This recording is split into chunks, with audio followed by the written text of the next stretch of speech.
আমার বাপ যেদিন মারা যায়, বাপের মৃতদেহ সামনে থুয়ে শোকলিক আমি কষ্ণ।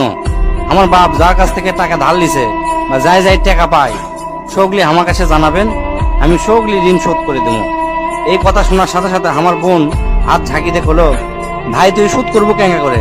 তুই তো আজ 5 বছর ধরে চাকরি নাই, বেকার থাকে, এতগুলো টাকা তুই কেঙ্গা করে শোধ করবো? বুনক আমি আস্তে আস্তে অভয় দিয়ে কোনো চিন্তা করিস না বোন, বাপের সব ঋণ আমি শোধ করে দেবো, 1 টাকাও ব্যাংকে থমো না। পরের দিন সকালে ঘুমোর থেকে উঠতে না উঠতেই দরজা খুলে দেখি বারান্দার 4-5 জন লোক বসে আছে, পাওনাদার। দেখে আমার গাও ঘামে উঠলো। অকরে কি কমো, আমার মুখের ভাষা আসলো না। রাতটা ঠিক মতো পার হবার দেয়নি, আসে হাজির। সামনে যাতে একজন খাড়া হলো, খাড়া হয়ে আমাকে করছে, আমি অমুক ব্যাংকত থেকে আসছি, আপনার বাপ তার বেটা বেটির নামে 20 লাখ টাকা ব্যাংকত থুয়ে গেছে, তাড়াতাড়ি ব্যাংকত আসেন।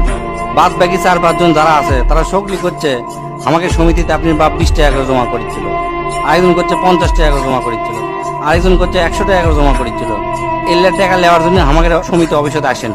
পরে সব হিসাব করে দেখি বাপ আমাকে জন্য প্রায় 37 লাখ টাকা জমি থয়ে গেছে। টাকাগুলা হিসাব করতে করতে আমার একদিন রাতের কথা মনে পড়ে গেল। ওই রাতে আমি আমার বাপক কষ্ণ, আপনি ক্যাঙ্কা বাপ, আমাকে ভবিষ্যতে আপনি কোন চিন্তা আছে? আপনি লাগাতে বাপ আমাকে দরকার নাই, কোনো টাকা পয়সায় দেন না আমাকেও, আমরা চলমো ক্যাঙ্কা করে। বাপ তখন মুস্কি হাসে কষলো, আমি আমার সাধ্য মতোই চেষ্টা করেছি, সময় হলে সব বুঝবার পারবো। সেই দিন ওই বাপের মুস্কি হাসে আমি বুঝবার পারিনি। সেই দিন রাত ঠিকই আছে, কিন্তু বাপটা আমার নাই।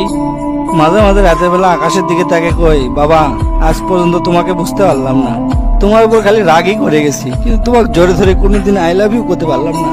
আজ বুঝিচ্ছি, কৃষক তুমি 1 শার্ট পরে 3 বছর পার করেছিলা, কৃষক তুমি 1 স্যান্ডেল 32 বার সেলাই করেছিলা, তোমার কাছে ক্ষমা চাওয়ার সময়টাও দিলা না। আমাকে তুমি মাফ করে দিও আব্বা, জীবনে তোমার সাথে অনেক বেয়াদবি করছি। তার কয়েকদিন পর খোঁজলে দেখি আমার বাপ কারো কাছে 1 টাকাও বাকি করেনি, 1 টাকাও ঋণ করেনি, বরঞ্চ অনেক মানুষক টাকা ধার দিছে, তারা এসে দিয়ে গেছে। তাই তোর হাত পাও ধরে কই, দোস্তরা তোকে বাপ অনেকেই বেঁচে আছে, বাপের সাথে কোনোদিন বেয়াদবি করবো না। বাপ যে কি ভালোবাসে এখন বুঝবো না, পরে বুঝবো দোস্ত।